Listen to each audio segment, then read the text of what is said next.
जय हिंद। आज हम लोग पढ़ने वाले हैं यूपी टेट 2026 के लिए हिंदी भाषा को। यदि आपने भाषा के रूप में हिंदी लिया है तो ये वीडियो आपके लिए है। आइए वीडियो शुरू करते हैं। पहला प्रश्न है साथियों, रामचरितमानस के रचयिता कौन है? बताना है आपको। 4 विकल्प आपके सामने है, कबीरदास, तुलसीदास, सूरदास या फिर रहीमदास।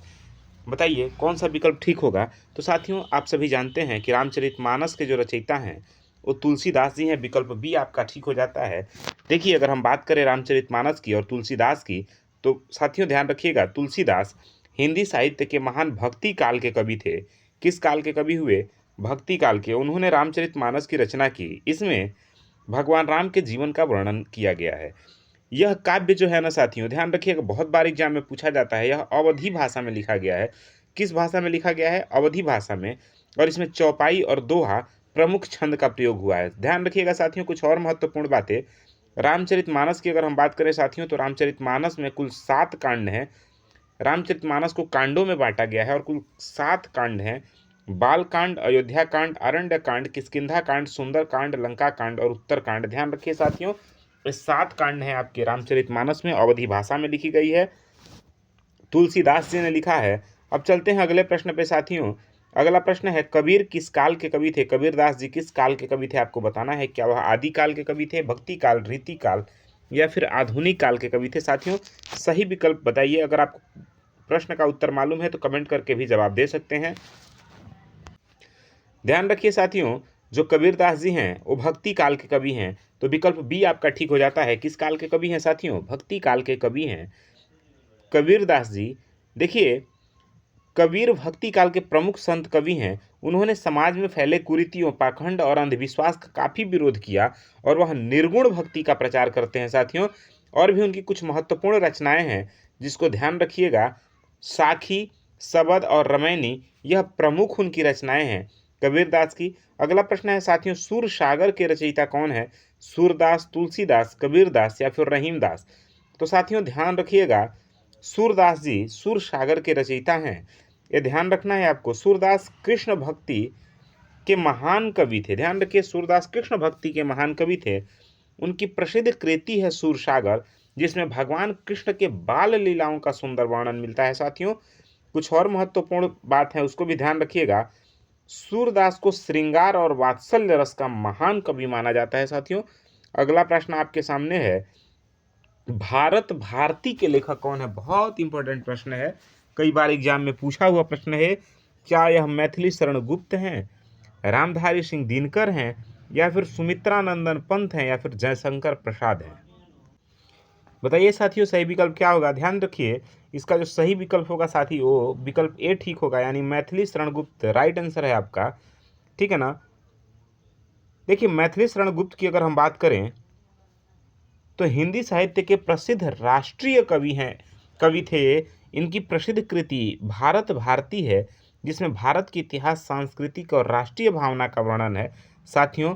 ये भी आप ध्यान रखिएगा कि मैथिली शरण गुप्त को राष्ट्र कवि कहा जाता है। सवाल पूछा जाए कि राष्ट्र कवि किसे कहा जाता है, ध्यान रखिए मैथिली शरण गुप्त। सही आंसर क्या है? मैथिली शरण गुप्त। अगला प्रश्न आपके सामने है, रश्मि रथी के रचयिता कौन है? निराला, दिनकर, पंत या फिर प्रसाद? तो ध्यान रखिए, रश्मि रथी के रचयिता हैं वो हैं दिनकर जी। कौन है साथियों? दिनकर जी। रामधारी सिंह दिनकर मैथिली आपके रश्मि रथी के रचयिता हैं। इनकी प्रसिद्ध काव्य रचना रश्मि रथी है, जिसमें महाभारत के पात्र कर्ण के जीवन का वर्णन मिलता है साथियों। आपने पढ़ा होगा रश्मि रथी, उसमें कर्ण के पात्र का बखूबी चित्रण किया गया है। दिनकर को आधुनिक युग का राष्ट्र कवि माना जाता है साथियों, ध्यान रखिए। अगले प्रश्न की तरफ चलें तो अगला प्रश्न है, हिंदी साहित्य में छायावाद के 4 स्तंभ कौन माने जाते हैं? हिंदी साहित्य में छायावाद के 4 स्तंभ कवि कौन माने जाते हैं? पंत, प्रसाद, निराला, महादेवी वर्मा या फिर कबीर, सूर, तुलसी, मीरा या फिर दिनकर, बच्चन, गुप्त और पंत या फिर प्रसाद, दिनकर, गुप्त और बच्चन? तो साथियों ध्यान रखिए, सुमित्रानंदन पंत, ठीक है ना, फिर प्रसाद, निराला और महादेवी वर्मा। ठीक है, ये आपके छायावाद के कवि हैं, छायावाद युग के कवि हैं। जयशंकर प्रसाद, सुमित्रानंदन पंत, ठीक है ना, सूर्यकांत त्रिपाठी निराला और महादेवी वर्मा। तो विकल्प ए बिल्कुल ठीक है आपका। ध्यान रखिए, छायावादी हिंदी साहित्य का यह महत्वपूर्ण काव्य आंदोलन था। ठीक है, इसके 4 प्रमुख स्तंभ माने जाते हैं: जयशंकर प्रसाद, सुमित्रानंद पंत, सूर्यकांत त्रिपाठी निराला और महादेवी वर्मा। साथियों, छायावाद में प्रकृति, प्रेम और भावनाओं का सुंदर चित्रण मिलता है। साथियों, अगला प्रश्न आपके सामने है, गोदान उपन्यास के लेखक कौन है? बताइए, प्रेमचंद, प्रसाद, निराला या फिर अज्ञेय? ध्यान रखिए साथियों, गोदान उपन्यास के जो लेखक हैं वो मुंशी प्रेमचंद्र जी हैं। कौन है? मुंशी प्रेमचंद्र। विकल्प ए बिल्कुल आपका ठीक है, मुंशी प्रेमचंद्र। ध्यान रखिए, मुंशी प्रेमचंद्र का प्रसिद्ध उपन्यास है गोदान, जिसमें भारत के ग्रामीण जीवन और किसानों के समस्याओं का चित्रण किया गया है। ठीक है ना। गोदान का प्रमुख पात्र जो है उसका नाम होरी है, ये भी आपको ध्यान रखना है। अगला प्रश्न आपके सामने है, मेघदूत के रचयिता कौन है? बताइए। 4 विकल्प है, चारों में से एक विकल्प सही है। कमेंट करके बताइए कौन सा विकल्प है सही। तो देखिए साथियों, मेघदूत के जो रचयिता हैं वो कालिदास हैं। कालिदास ने मेघदूत की रचना की। मेघदूत 2 खंडों में बांटा गया है। ठीक है, पूर्व खंड, उत्तरखंड, पूर्व खंड और उत्तरखंड। पूर्व मेघदूत और उत्तर मेघदूत 2 खंड में बांटा गया है, इसको ध्यान रखिएगा। मेघदूत में यक्ष के प्रेम प्रसंग का वर्णन है, ध्यान रखिए। अगले देखिए, कालिदास संस्कृत के महान कवि हैं और एक नाटककार हैं। उन्होंने प्रसिद्ध कृति मेघदूत लिखी, जिसमें एक यक्ष के अपने संदेश को बादल के माध्यम से भेजने की विरह व्यथा का वर्णन है। कालिदास को संस्कृत का महान कवि माना जाता है, आप ध्यान रखिए। अगला प्रश्न है, साकेत के रचयिता कौन है? साकेत के रचयिता कौन है बताइए। तो विकल्प ए बिल्कुल ठीक हो जाएगा, यानी मैथिली शरण गुप्त जो हैं वो साकेत के रचयिता हैं। ध्यान रखिए साथियों, मैथिली शरण गुप्त की प्रसिद्ध रचना है साकेत। इस महाकाव्य में रामायण की कथा को उर्मिला के दृष्टिकोण से प्रस्तुत किया गया है, ये बात आप ध्यान रखिएगा। साकेत हिंदी का एक महत्वपूर्ण महाकाव्य माना जाता है साथियों। अगला प्रश्न आपके सामने है, हिंदी के प्रथम समाचार पत्र का नाम क्या था? हिंदी का जो प्रथम समाचार पत्र था उसका नाम क्या था? विकल्प ए है उदंत मार्तंड, विकल्प बी है सरस्वती, विकल्प सी है भारत मित्र और विकल्प डी है आज। तो साथियों, आप सभी जानते हैं उदंत मार्तंड, विकल्प ए बिल्कुल ठीक है। ध्यान रखिए साथियों, हिंदी का यह पहला समाचार पत्र था। इसे पंडित जुगल किशोर शुक्ल ने 30 मई 1826 को कोलकाता से प्रकाशित किया था। साथियों, ये महत्वपूर्ण डेट है, आपको ध्यान रखना है। 30 मई 1826 को पंडित जुगल किशोर शुक्ल के द्वारा हिंदी का पहला समाचार पत्र उदंत मार्तंड प्रकाशित किया गया, और यह किया गया आपके कोलकाता से। साथियों, ध्यान रखिएगा। अगला प्रश्न है, निम्नलिखित में से कौन सा शब्द तत्सम है? तत्सम का मतलब होता है साथियों, संस्कृत से जैसा का तैसा ही शब्द ले लिया गया उसे तत्सम कहा जाता है। जो संस्कृत से आया और बदल गया वो तद्भव है। तो साथियों, इसका सही विकल्प हो जाएगा अग्नि, विकल्प सी बिल्कुल सही है। अग्नि जो है वो तत्सम है। ध्यान रखिए। अगले प्रश्न की तरफ चलें तो अगला प्रश्न है साथियों, बालक खेल रहा है, इस वाक्य में कौन सा रूप है? बताइए। भूतकाल, वर्तमान काल, भविष्य काल या फिर आज्ञार्थक काल है? तो साथियों, इसमें वर्तमान काल का प्रयोग है। बालक खेल रहा है, ध्यान रखिएगा। अगले प्रश्न की तरफ चलें तो अगला प्रश्न है आपके सामने, जो पढ़ने में बहुत रुचि रखता है उसके लिए एक शब्द क्या होगा? देखिए साथियों, जो पढ़ने में बहुत रुचि रखता है उसके लिए एक शब्द होगा पुस्तक प्रेमी। क्या होगा? पुस्तक प्रेमी। ध्यान रखिएगा। अगले प्रश्न की तरफ चले तो अगला प्रश्न है, राम और श्याम बाजार गए, यह कौन सा वाक्य है? राम और श्याम बाजार गए, तो यह कौन सा वाक्य है? तो साथियों, यह सरल वाक्य है, विकल्प ए बिल्कुल ठीक हो जाएगा। यह किस प्रकार का वाक्य है? यह एक सरल वाक्य है, ठीक है ना। अगला प्रश्न है कि कमल शब्द का क्या लिंग है, यानी कमल शब्द किस लिंग का है? तो साथियों जो कमल शब्द है वो पुल्लिंग है। क्या है? पुल्लिंग है। आप सभी जानते हैं लिंग 3 प्रकार के हैं, पुल्लिंग, स्त्रीलिंग और नपुंसक लिंग। वह घर से बाहर गया, इस वाक्य में से क्या है? वह घर से बाहर गया, तो इस वाक्य में से जो है, इससे यह क्या है?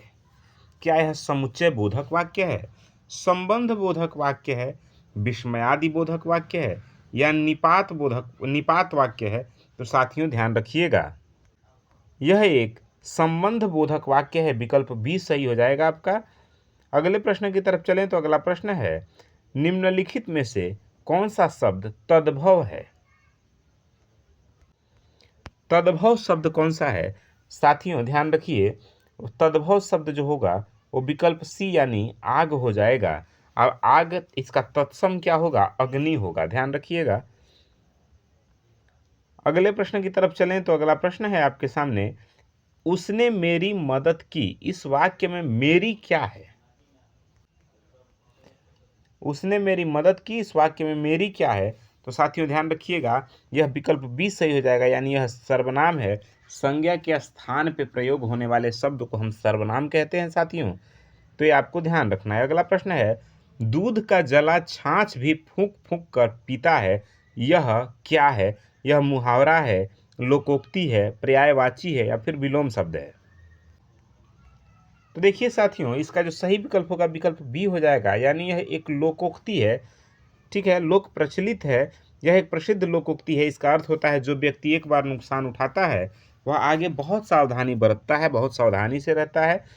अगले प्रश्न की तरफ चले साथियों, तो अगला प्रश्न आपसे कह रहा है, विद्यार्थी शब्द में कौन सा समास है? क्या कर्मधारय है, द्वंद्व समास है, तत्पुरुष समास है, या फिर बहुब्रीहि समास है? तो साथियों ध्यान रखिएगा, इसका जो सही विकल्प होगा विकल्प सी हो जाएगा, यानी तत्पुरुष समास है। इसमें कौन सा समास है? तत्पुरुष समास है। ध्यान रखिएगा, विद्या प्लस अर्थी से बना शब्द है विद्यार्थी। विद्यार्थी शब्द तत्पुरुष समास का उदाहरण है। और सवाल अगर पूछे विद्यार्थी में संधि कौन सी है, तो दीर्घ संधि। अगला प्रश्न है, राजपुत्र शब्द में कौन सा समास है? कर्मधारय समास है, तत्पुरुष है, द्वंद्व है, या फिर बहुब्रीहि है? तो साथियों ध्यान रखिए, राजपुत्र यानी राजा का पुत्र, इसमें तत्पुरुष समास हो जाएगा। कौन सा समास? तत्पुरुष समास। अगला प्रश्न है कि गजानन शब्द में कौन सा समास है? क्या कर्मधारय होगा, द्वंद्व होगा, बहुव्रीहि होगा, या फिर अव्ययी भाव समास होगा? तो साथियों ध्यान रखिएगा, गजानन इस शब्द में बहुव्रीहि समास होगा, यानी अन्य पद प्रधान होगा तो बहुव्रीहि समास होता है साथियों, ये आप सभी जानते हैं। जिसका दोनों पद मिल के किसी तीसरे का बोध कराएं उसे हम बहुव्रीहि समास कहते हैं। अगला प्रश्न कह रहा है, सदैव शब्द में कौन सी संधि है? तो सदा प्लस एव, सदैव, इसमें साथियों वृद्धि संधि है। विकल्प बी सही हो जाएगा। ध्यान रखिए, सदा प्लस एव से मिलकर सदैव शब्द बना है, तो इसमें